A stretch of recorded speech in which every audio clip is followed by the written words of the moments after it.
right, Tired. I'm Matt, and that's Ryan, and we're Dadcast. Ryan, how you doing?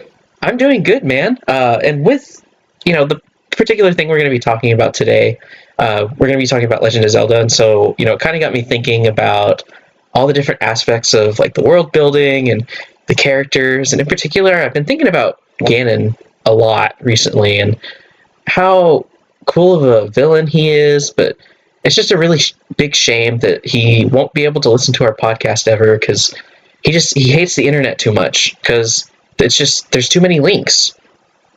I get it. Yeah. A link. God damn it, a link.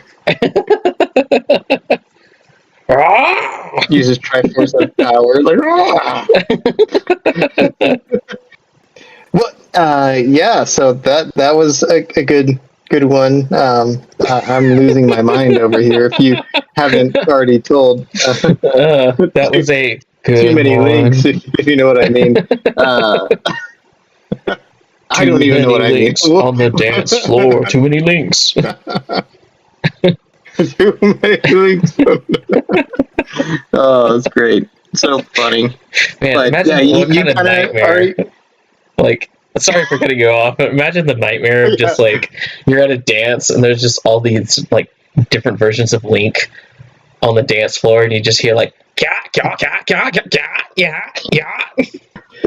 And then they all get combined to do that one move where they do the spin, the hero spin.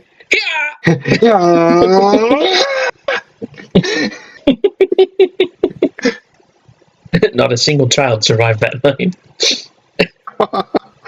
That's right, because they're all like not even technically adults. Yeah, except maybe, I mean, aren't they like 17, 18 years old? So maybe adults, like baby adults. Yeah. Yeah. Yep. Except for Pyrrha. Anywho, but yeah, we may be getting into that later. Yeah. But, yeah, you kind of already introduced our title for this week of being a Legend of Zelda special, where we specifically talk about Tears of the Kingdom, since that just recently came out. Woohoo! And yeah, so super excited. Been waiting for it forever. And that kind of goes into like my weekly update of I've just been playing that all week. Like I even played Hooky from class today. Yeah, Hooky from class today, just to play it. And yeah, so it's been fun. So nice. What about your week? How is your weekly update going? Yeah, so I mean, not much else either. I got Tears of the Kingdom technically 2 days after, or I guess it was closer to more like a day and a half ish, but 2 calendar days after you did. So I'm a little bit behind in terms of the exploration and stuff to where you're at. However, and we'll kind of get into it later, but we're kind of not too far off in terms of like story related stuff, or main quest related, like big main quest related stuff. At least as far as I know. So that makes it kind of like the talk is a little bit easier for us, where it's not one person has already beaten the game or anything. The other thing is I basically was like trying to find opportunities to play it like at work. So I was supposed to work last night at a special event for work where I was going to be over on like the side of the building where there wasn't a whole lot of stuff going on. And I was excited about that because I was like, yeah, I get to just bring my Switch and I'll just play Tears of the Kingdom the whole time. Sadly, there was like no reason for me to even be over at that post.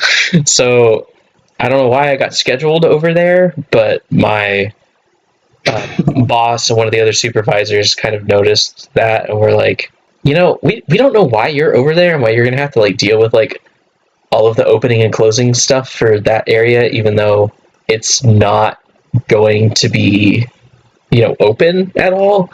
So we're just going to move you to be like in the actual lobby. So because I was in the lobby, there was a bunch of people and I couldn't just sit there and play on my Switch. All those people were there, so I was very sad. But I mean, you could have balls. Well, I wouldn't have a job anymore if I did, so I kind of like this job. But yeah, so that's a pretty fun time that it sounds like you had not playing, Tears of the Kingdom, being stuck on the front lobby. Yeah, but yeah, I have gotten to play it quite a bit though through the weekend and such, and we actually had at work we had CPR training today, so that was kind of interesting and fun. I've done it before, so it was just kind of a refresher course for me. And the fact that I did it in a different state, I didn't do it in Oklahoma last time, so I'm actually certified for here in Oklahoma now. So if you ever need somebody to resuscitate you, I'm your man. Nice. Or if I'll run straight to you, be like, Ryan, I'm having a heart attack. And be like, you should have gone to the hospital. Yeah, that would have been probably much better than running all the way over here where I am. Fun fact, did you know the survival rate of a heart attack is less than 20%? Mm-hmm. Well, Anywho, that's that's it the for the depressing Dadcast fun facts. Yes, just that awkward silence. Did you know more than but 10,000 yeah, so- babies died during... No, I'm just kidding. Oh, no, let's not get into that kind of topic. No. That's a All right. no. So, as you viewers can probably tell by now, we are batshit crazy tonight, and we are going to go down a rabbit hole of A Legend of Zelda Tears of the Kingdom. And I almost said Breath of the Wild again. I keep mixing up. They're so similar, but different at the same time. But it, first off, is a phenomenal game. And I'm going to put my little 2 cents in here real quick because I need to get this off my chest before I say it later down the road and don't give myself adequate time to bring myself back up. So, great game. First started playing it, I had the same issue that I had with Breath of the Wild when I first started playing it, that it's not the traditional Zelda game I was looking for, and I kind of don't like it. And it was a bit overwhelming and all that. No, I'm just kidding. Right. And then as I started playing it, it became less overwhelming, and I'm actually enjoying it just by taking it slow and just doing my own thing, especially since I'm waiting for you to catch up, and I've been doing a lot of side quest stuff. Thanks. No, waiting for your slow ass to catch up. Right. But yeah, so I actually like it a lot better now, and I think it's a phenomenal game. The things that kind of hung me up at the beginning were like, I essentially thought it was the same game because it has the same like general story where you go to the 4 same locations as you did in the last game, and it's like the same formula. But then I started thinking, I was like, well, it's kind of a different formula, and the one dungeon that I did was better than I anticipated.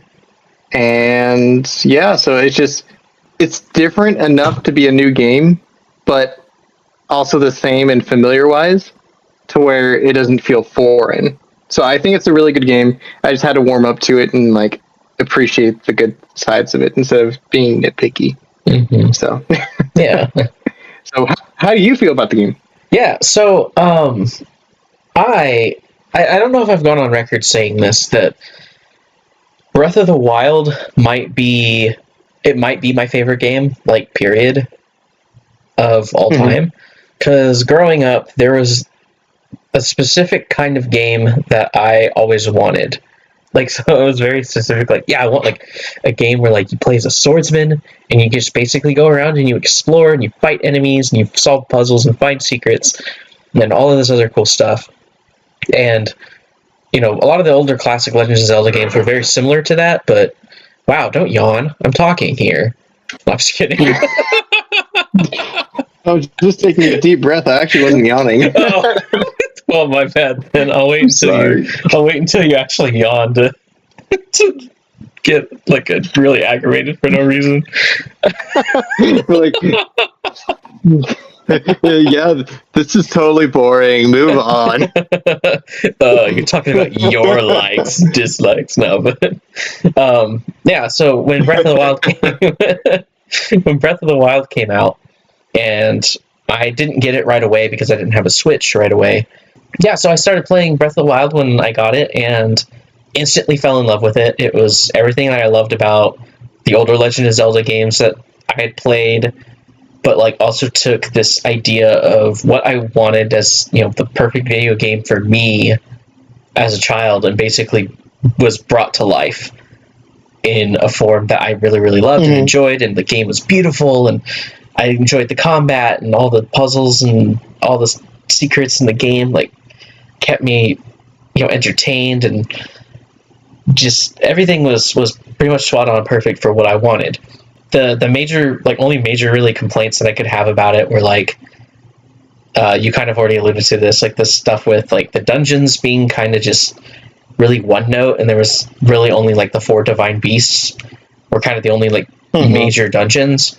And then you know, there was kind of this whole thing with just some quality of life stuff, like having to go into your inventory to go and like drop weapons whenever you wanted to pick up a new one and things like that.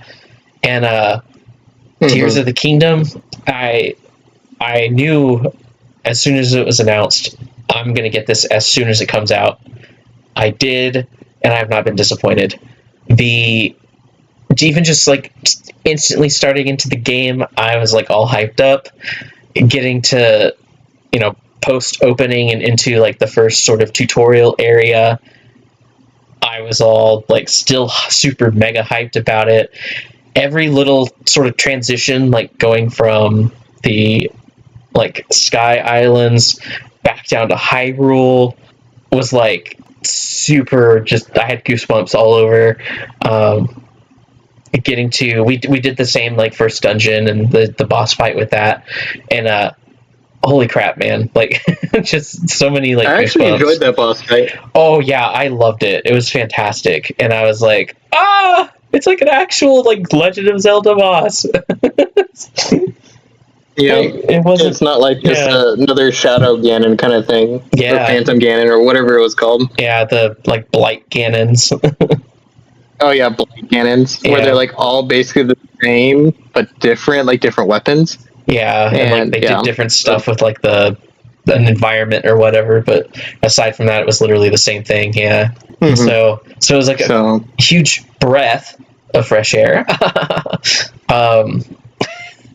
But also, like, I also really love how they took away all of the abilities that you had in, like, from the runes in Breath of the Wild, and they gave you all of these new different abilities. Some of them kind of have similar functions to previous ones, like you can still pick stuff up and move them around and things like that, but like magnesis. Yeah, like the magnesis. But like because of just it being all different and new abilities, like there's so much like different ways to tackle puzzles, and even like interacting with your environment, or going into combat and things like that, that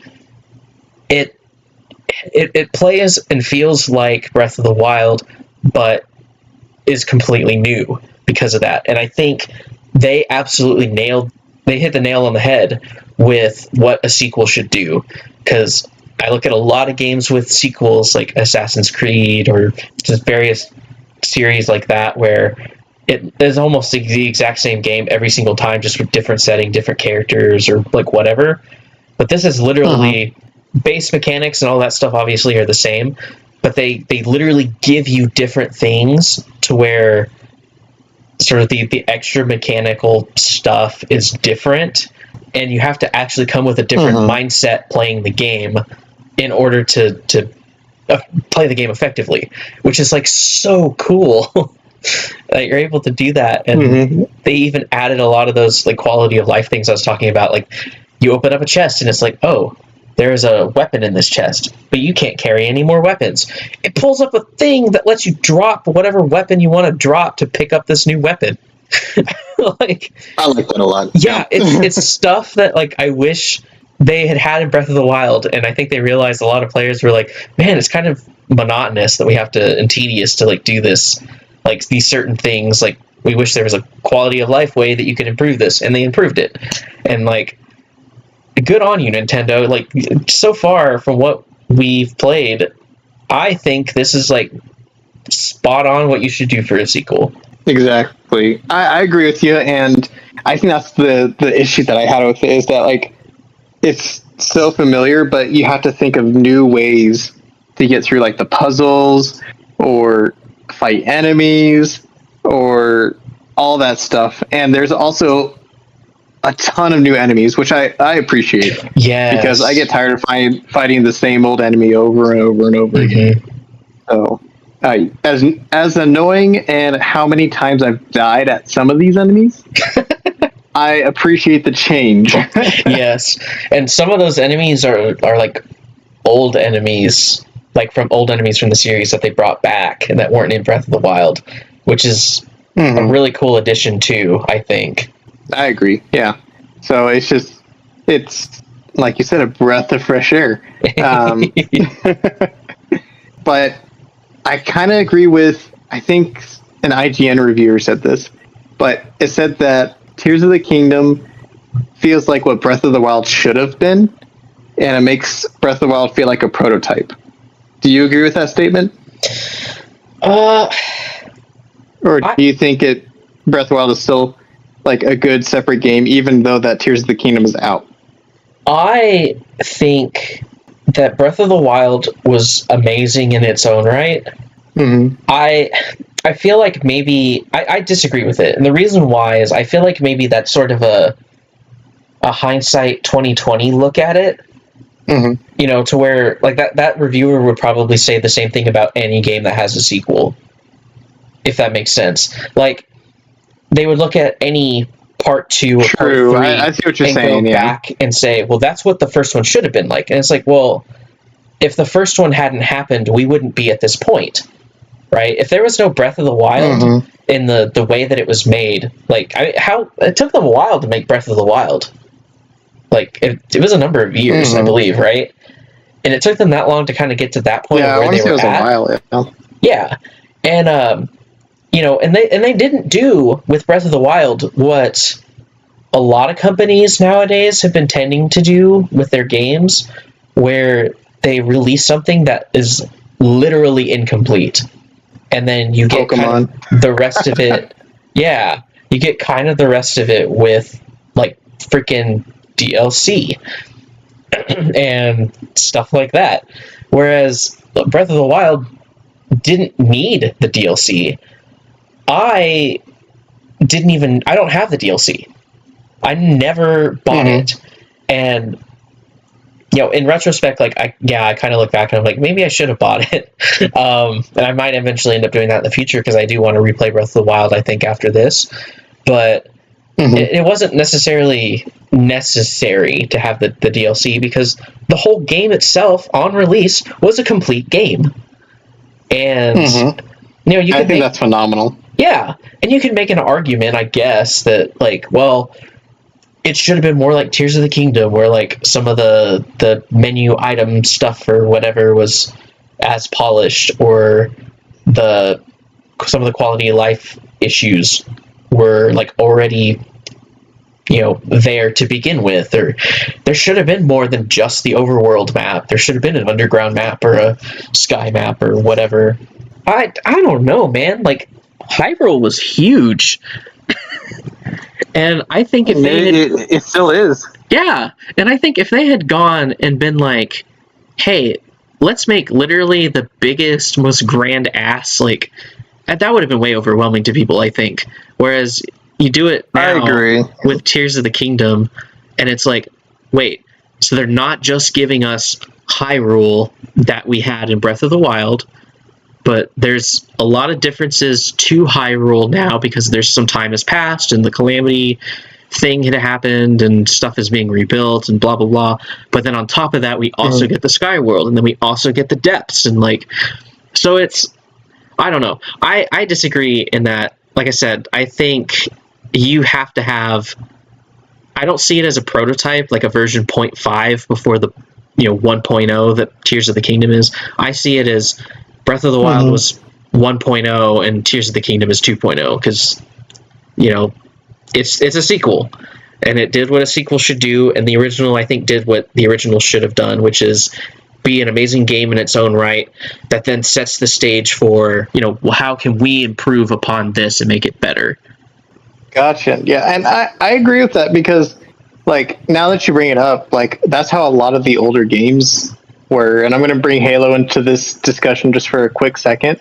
But, like, if you look at just the first 3 Halo games, like, they basically did the same thing but made it better every time. Mm-hmm. And, yeah, so, I mean, I agree with you on that, Breath of the Wild is still a great, phenomenal game.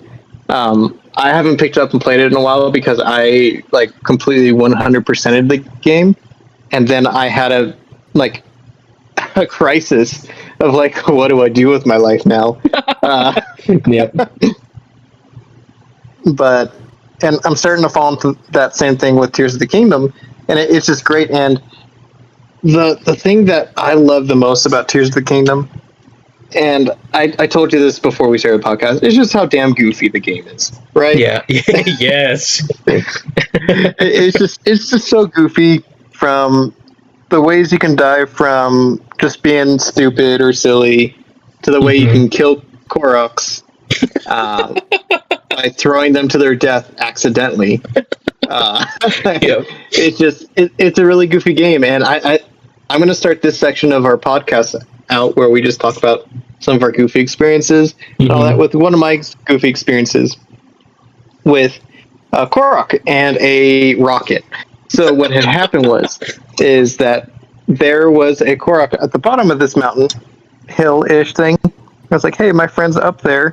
I need help getting to him. I was like, all right, cool. I have a rocket in my inventory. I'll just strap it to your backpack. And based on my calculations, you should hit your friend exactly. Well, my calculations were slightly off. He went slightly over his friend, to where his friend probably saw him rainbow over him. And he was like, hi, bye. And then he went rolling down the hill, off the cliff, into a chasm, and there he lays to this day, still in the chasm, because I'm not going to fish him out. I was like, sorry, my guy. So, yeah, fun story. Do you have any funny stories? Yeah, so very similarly, I almost drowned a Korok. Same sort of situation, right? He's at the bottom of this mountain. His friend is up at the top. For all I know, this might be the same mountain. Who knows? It might just be this one Korok that's just his internal punishment is getting dropped into horrible places by these idiot players.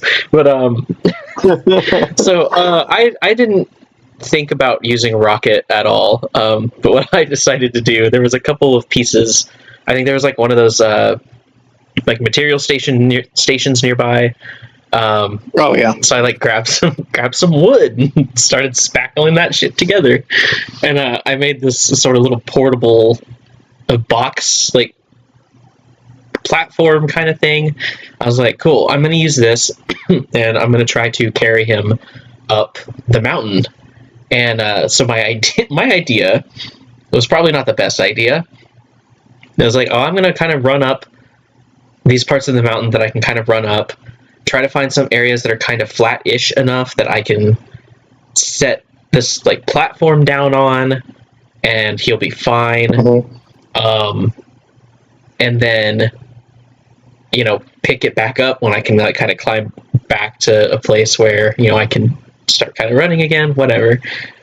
At one point, I'm a little ways up this mountain.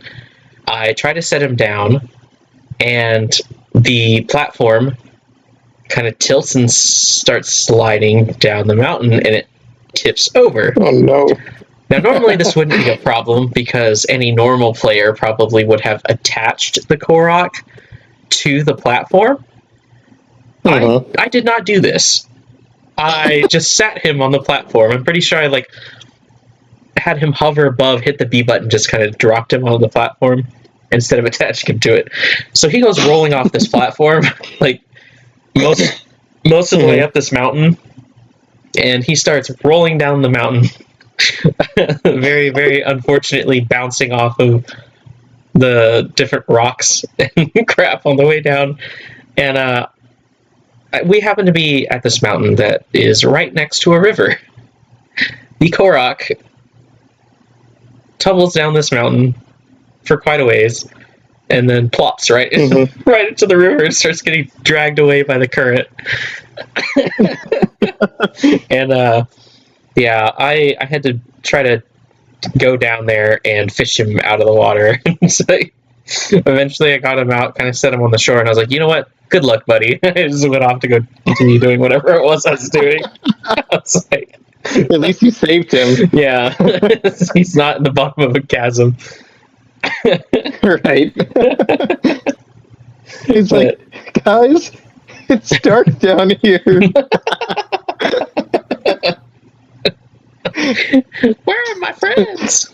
I can't see his smoke signal anymore. Link, you're an asshole. You're the hero of time, more like the hero of being a dick. Oh, it's so funny. But yeah, it's just such a goofy game and such goofy experiences.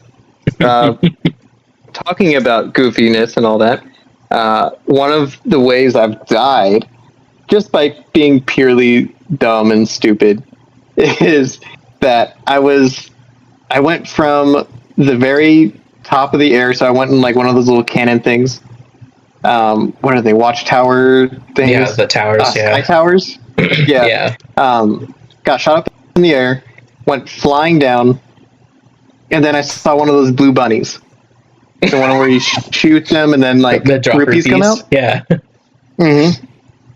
Well, what had happened was that I got low enough to where like I could shoot him, and I was shooting him. I was headshot and getting red, blue rupees just flying out, and I was like, yes, this is great.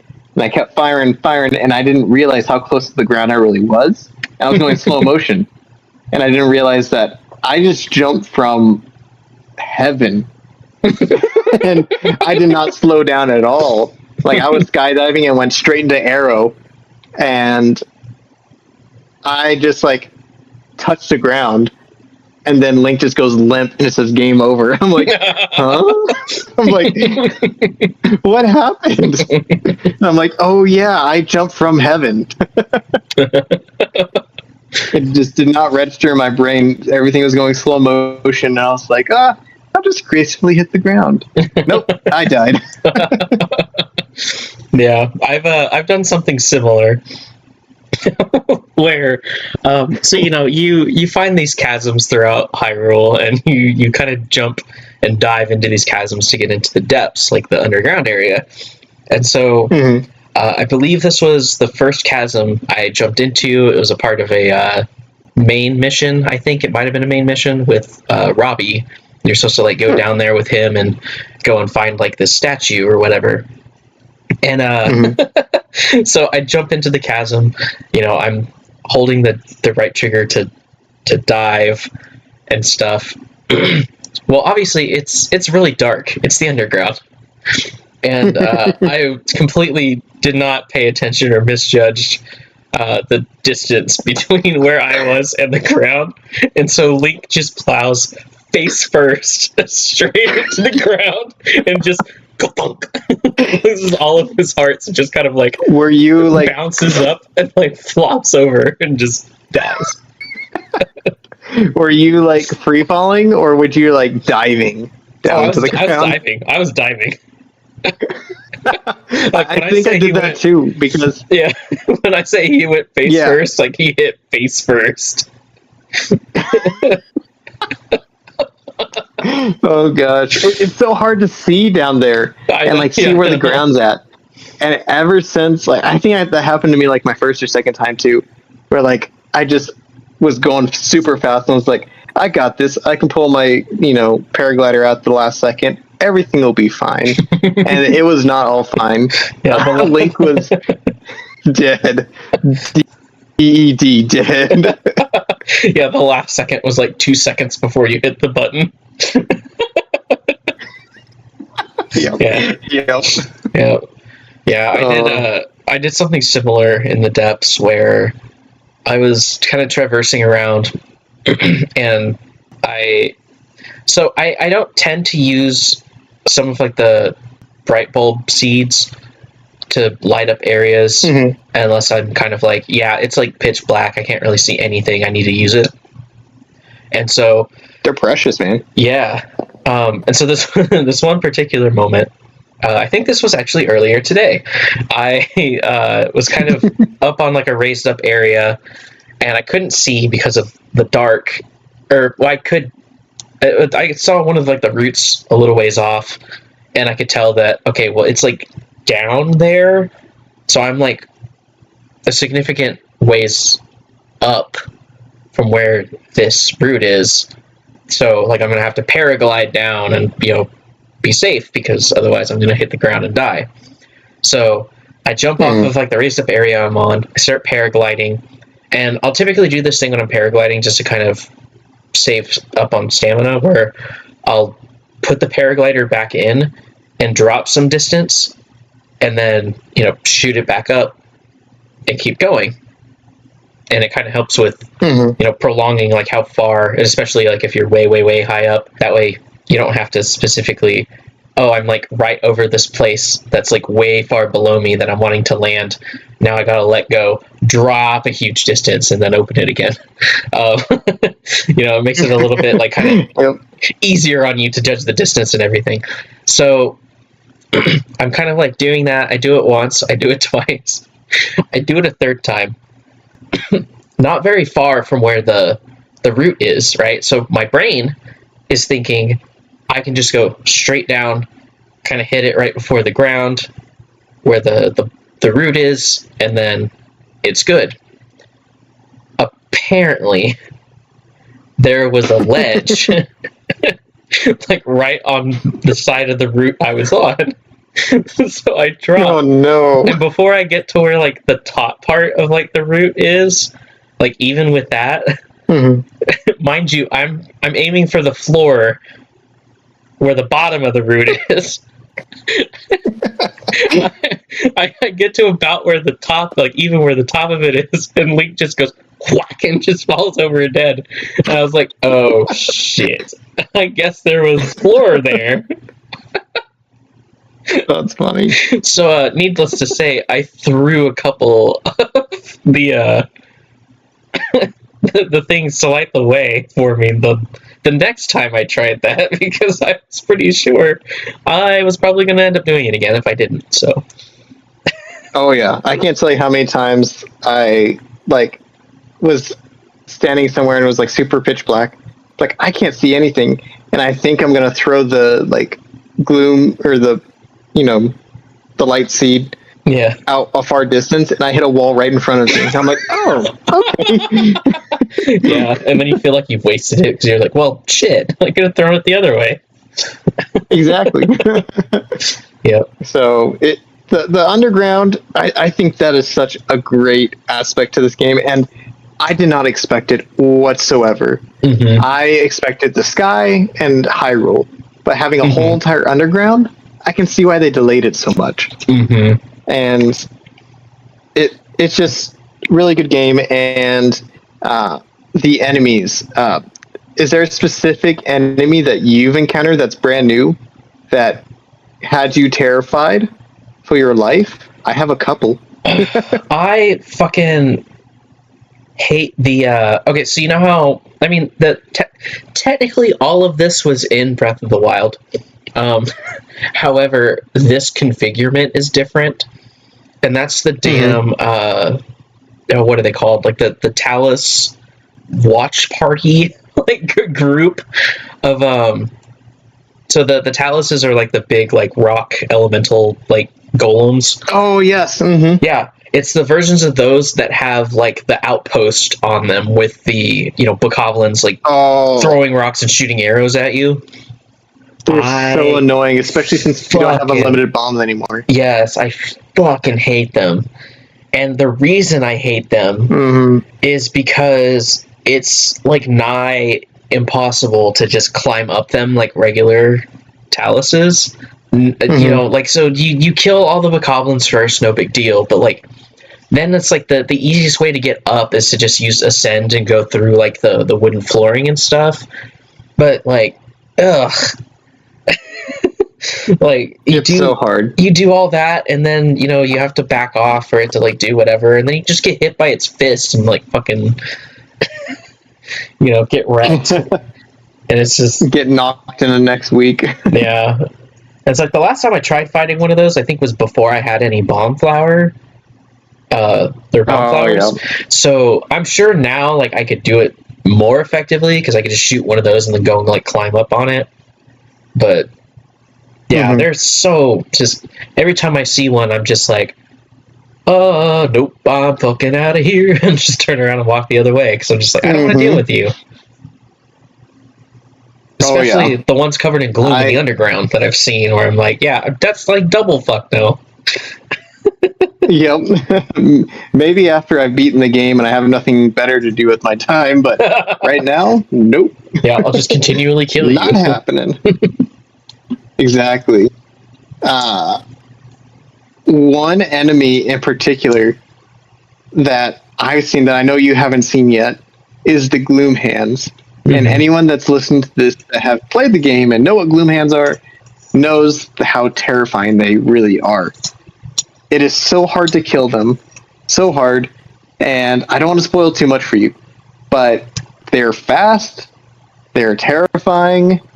And it's like as soon as you see them, it's like death handed to you in a sippy cup, like because you're gonna need it after they're done wrecking you.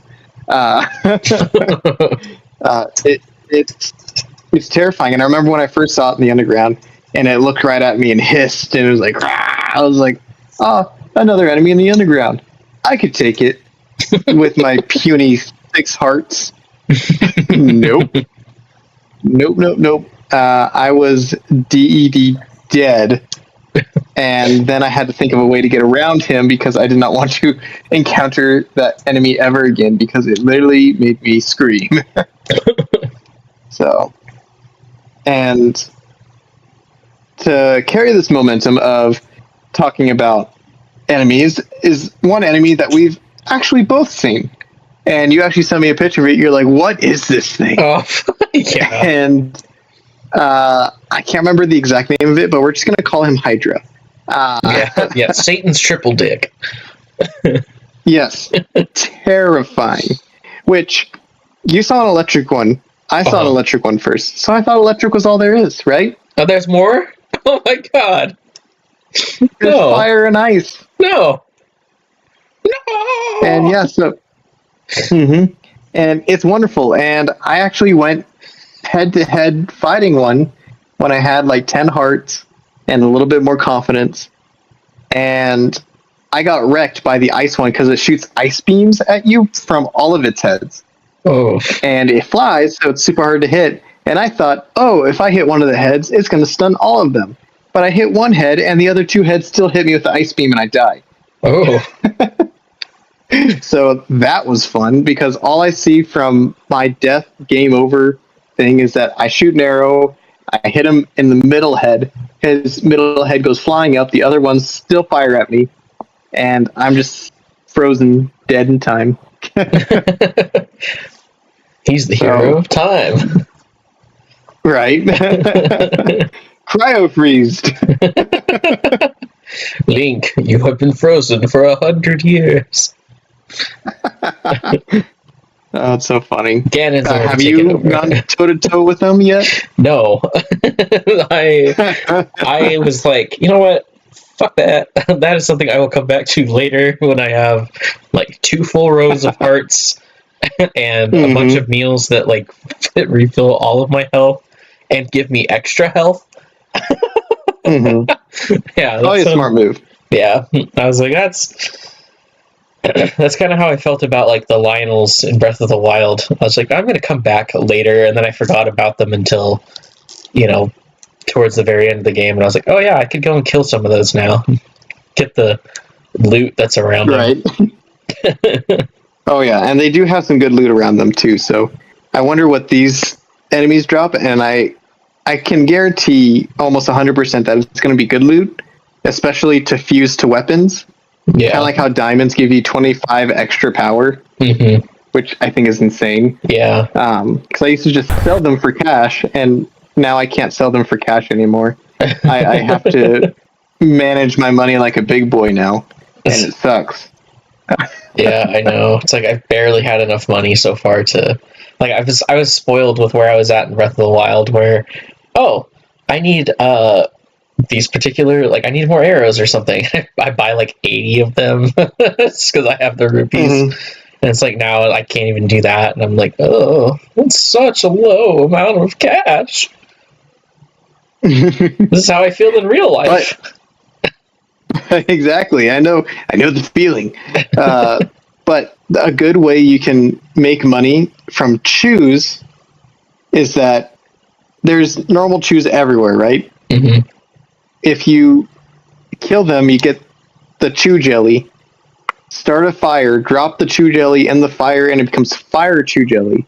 And it goes from 2 rupees each to 4 rupees each, making it like double profit for what they are. So if you find like a good place where there's like a ton of like chews, and you know chews are going to be everywhere, just kill them, set the chew jelly on fire, make it fire chew jelly, and then sell it.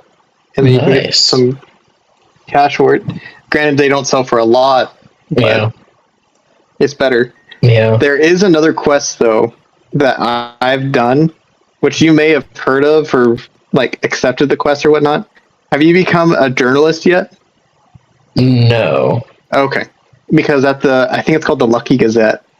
If you go there, they ask you to be a journalist, and every quote unquote story or side mission you do, you get paid for it. Ooh. So I think there's like 12 missions, and they give you 50 to 100 rupees each. That's insane. And they're not terribly hard either. And you get a really good set of gear from them as well, where you can actually climb walls when it's raining, which I think is really cool. Yeah, that's definitely worth it then. Yeah, you get the armor set, and you get all these rupees and all that. And that may have been spoilers, my bad, but that is going to help you out a lot, because that's what I did, and it gave me a good chunk of change to keep pushing forward. And it's not hard by any means. It just takes a lot of time, but it's worth it to get the armor and all the extra cash.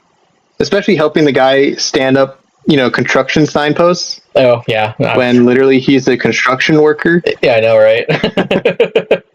Like, he should know how to do this, but he gets like 2/3 of the way done with the sign, and he's like, I'll support you forever, Hudson. Yeah, and it's like, dude. Is his name Hudson? Yeah, I think it's Hudson. It's like, yeah, dude, just let me handle this. Right. He's like, I never thought of that. No. Link, the hero of construction. Right. Is he Jesus? Is he a carpenter? He's a carpenter with a magical power and has somewhat come back to life multiple times. Yeah. And that he can just touch objects and they fuse together. Yep. And he can I'm trying to relate it to Jesus. Multiply all the fish in his inventory. Right. If only. You ask for 1 fish. Here's 20 fish that I don't know why this had in my pocket. Here you go. I don't know why that made me think of something I heard earlier this week, which is totally side tangent, and we'll get back on track after this. But it was a video I saw where it says, pee-pee time does not always mean poopy time, but every poopy time means pee-pee time. Okay. That might be cut. Well, I don't know, man. This isn't as weird as everybody simping over for stuff. Right. Oh, yeah. I anticipate the fan art already well on its way by now. Yeah, it probably already exists. Yep. Oh, yeah. So, and I'm not going to look it up because I know it's there. Yeah. How many years did this game take place after the first game? Because It's an interesting question. I have not found the answer, and I'm so freaking curious about it because Pure is like an adult now, and it seems like some time has passed, but I just don't know how much time has passed. And then I also want to know, like, how long was Link asleep for?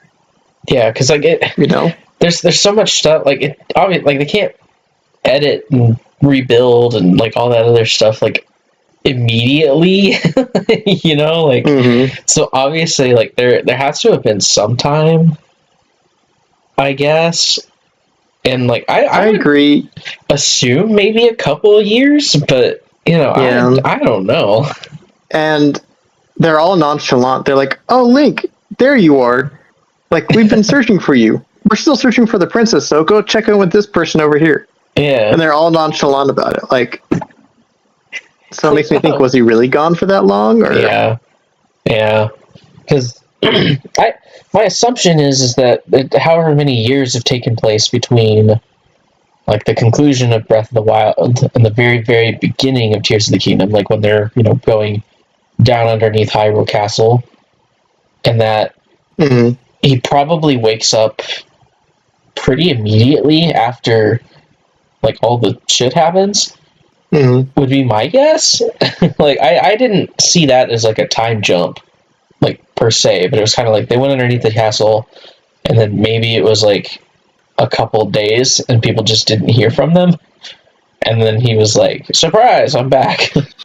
That could be that, but the thing that also gets me is that there's still towers, that like complete towers that were built specifically to go up to the Sky Islands, and the Sky Islands only came to be After it only came to be after you're right. So, I'm not sure they could build towers in just a couple days. I feel like it had to be like at least a year or two, right?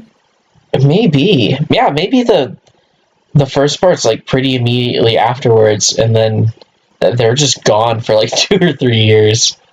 That might be... Or 6 years, about how long it's been since the other game. Yeah. Yeah, because that would make sense too, because like there's no way that they would like assemble headquarters and like these different teams to go and do these different things, to investigate the chasms and like stuff like that in such a short amount of time. Unless like, because I do know they were also talking though about like after they got rid of Calamity Ganon, that there was just like some of that stuff was like the gloom was just starting to like seep out from underground. So maybe some of the chasms already existed. I don't know. Like that's definitely an interesting question though. It is, and I feel like we might get the answer later on. Yeah, once we progress through the story a little bit. Yeah. So we're only part way in after all. We're only part way in. Really excited to see where it does turn. But yeah, I mean, just overall, really great game. I really do like the puzzles from the shrines now. Yes. Before they were just kind of like monotonous, like, oh, let me just get from point A to point B and get like the little thingamabob at the end so I can get a heart piece or whatnot. But now it's making me think a lot more, and I have to think outside the box now that I have new powers and how the powers are just so much better to use. So, I mean, how do you feel about the shrines? Yeah, I completely agree, because like I kind of said, you not only have kind of different powers, but they kind of like interact differently than the previous ones. Like before, it was you had 2 different kinds of bombs. You had magnesis. You had the cryonesis or whatever they called it. And then I want to say maybe there was another. I missed that a lot. Yeah, I kind of like that one too, but. And then there was like the stop time one where like you can build up momentum by hitting it. Yeah. Yeah, those were like I think those were the main ones. Yeah, but so like 2 of them were literally the same thing. They just kind of applied differently because one of them was a sphere and the other one was a square for the bombs. But it's kind of like, okay, well, it's 2 different kinds of bombs, and there's only kind of so much you can do with that when it comes to puzzles. Like, oh, just use bomb, blow something up. Like, it's kind of one note. Whereas some of these other ones, like fuse, well, there's like so much different crap you can do with fuse. Like, oh yeah, especially how you can make so many different types of arrows. Yeah. And so, you sometimes in one shrine you might need it to, put something on your arrow to, give it fire. In another shrine you might have to like fuse, a thing onto an actual weapon to be able to like use it to use something else that's like in the shrine or whatever. Like there was the one that I went through. This is the one I sent you the image of where I turned Link into Slab Man. I had the like concrete slab on the stick, and then another concrete slab like on my shield. Yeah, the whole point of like that shrine was literally taking stuff and attaching them to your weapons. So the first one you had to attach like one of the attachments that spews fire from it to melt the ice, and then the second part there was a bunch of fire coming out of the wall where you needed to go, so you put one of these concrete slabs onto your shield and you can hold your shield up and protect yourself from the fire. And like that was literally the whole point of that shrine was, hey, there's a bajillion different things you can do with fuse, and here's a couple of them. And that's like super cool. And even with like Ascend is technically super generic. Like, it's just you go upwards into a ceiling and then you can pop up on the other side of it.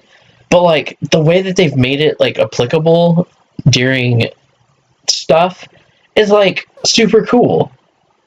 And even just using like the standard Ultra Hand, it's like, okay, well sometimes use it, grab something, grab a lever, pull it. Or or there's other times where it's like knock an icicle off of the ceiling and then use it, attach it to these gears so both of the gears will go together and like open the door. Like, I remember that part. Oh, yeah. That was like ingenious. Yeah, and I was just like, this is fucking awesome. It's like it's so great how they went from kind of just, you have one or two applications for each rune to, all of the abilities pretty much in here have multiple applications now. So it makes all of the puzzles like even better. I agree, and it encourages you to think outside the box. And there's been multiple times I've gone through like shrines or the dungeon where I think to myself, I'm not sure that's how the game creators wanted me to figure this out, but that's how I did it. Yeah. Yep. So that's the beauty of it, though. That's the beauty of it. Oh yeah. So, but with that, I think we've talked a lot about Tears of the Kingdom and all that. I mean, is there anything else that you want to bring up about Tears of the Kingdom? Yeah, I think we kind of hit on everything I kind of wanted to mention about it, just with it being, in my opinion, like spot on for what a sequel should try to do in comparison to the first game. The fact that, thank you Nintendo for listening and putting in some of those quality of life improvements on top of just making all of like the new stuff, that overtook the old stuff. It's not just new to be new, but it's new because it's actually better. Because I do miss having the, infinite bombs, but I haven't had an issue so far with not having bombs on me. I guess because I've run around the depths enough and there's enough bomb flowers down there. I've amassed like a decent little stockpile of them in my inventory, but I haven't found myself like needing to use them all the time, which I think was maybe like a thing of dependency that the first one made, but that's neither here nor there. I kind of agree with that. Yeah. I kind of depended on them, like, a rock, instead of using something from my inventory, I'll just blow it up with a bomb. Yeah. But yeah, I mean, aside from that, like, I really appreciate that, the Hyrule that they, had us go back to is very, very familiar, but also at the same time very different. Like, it's very cool going to the same places where, there's no longer a shrine here, but there's like a shrine up there on that cliff. Or, like I literally had that kind of deja vu moment where I was going through, I've very, very recently played Breath of the Wild. I played it last week, and I was running through like Hyrule Field and came up on this one fountain, and I was like, oh, this is a neat little area. I've never been here before, and just kind of like looked around and stuff, and then went on my way. And when I was playing Tears of the Kingdom a couple days ago, and so I'm going through Hyrule Field and stuff, and like I came across that same fountain, and it instantly clicked in my brain of like, oh, I was just here in Breath of the Wild, and like now instead of it just being kind of, there's nobody around and whatnot, like there's actually people here and stuff, and I was like, this is cool. So I literally had that moment of it's very familiar but very different, and I can appreciate that. And then just kind of spoiling us with the sky islands and the depths and stuff on top of that, just fantastic. Oh yeah, I like. I like how it gave us something new but familiar, and the underground can be very overwhelming at points. Oh yeah, and just have something familiar to go back to be like, okay, I need a break from the underground. Let's go ahead and go back to something I'm familiar with. Yep. And it still be sort of different, but still sort of familiar to where it's like it's not jarring all the time. Yeah, exactly. Like so, it's a very good balance that they made there. Yes, I agree. So, but if you have nothing else, I think that kind of wraps up our episode for Legend of Zelda Tears of the Kingdom. So, thank you all for listening, and we will be playing more of this game for probably months, maybe years to come. For the next 5 to 6 years, whenever the third one comes out. just you wait. If there will be a third. Yeah, who knows? I almost feel like maybe there shouldn't be. Like they should maybe just, I don't know. I haven't been through enough of the story to make that judgment call, but it seems like it's what if they were to remake the other games in like a Breath of the Wild or Tears of the Kingdom fashion? Ooh, that'd be pretty lit. Litty like a titty, haha. That could keep them busy for a while. Yes. Or they just that's an idea. Yeah. So we know if they ever make another like HD remake of something, there's a high likelihood that the next Zelda game is going to have some sort of lore basis in that one, because they made Skyward Sword. Yeah, they made the HD remaster of Skyward Sword, and then lo and behold, this one has a lot of ties to Skyward Sword. So, and didn't they make the HD remaster of what was it? Twilight Princess, and then this game came out, Breath of the Wild. Did they have a remaster? They did for the Wii U. Oh, you're right, because they also did Wind Waker. Wind Waker, yeah. And then in Breath of the Wild, they also had a certain thing where you could use the Wolf Link amiibo, and you can just travel around Breath of the Wild with your Wolf Link. Nice. So, yeah, so I definitely think that it was like attached some way like that, and then this game was attached to like Skyward Sword. So I'm really interested to see like where the next game goes and all that. Yeah. But for right now, I'm content playing this for as long as this game will entertain me for. Yes, which I'm thinking for me will probably be years. That's how Breath of the Wild it might was. be close to a year for me as well. Yeah, that's how Breath of the Wild was for me. So we'll see. Yeah.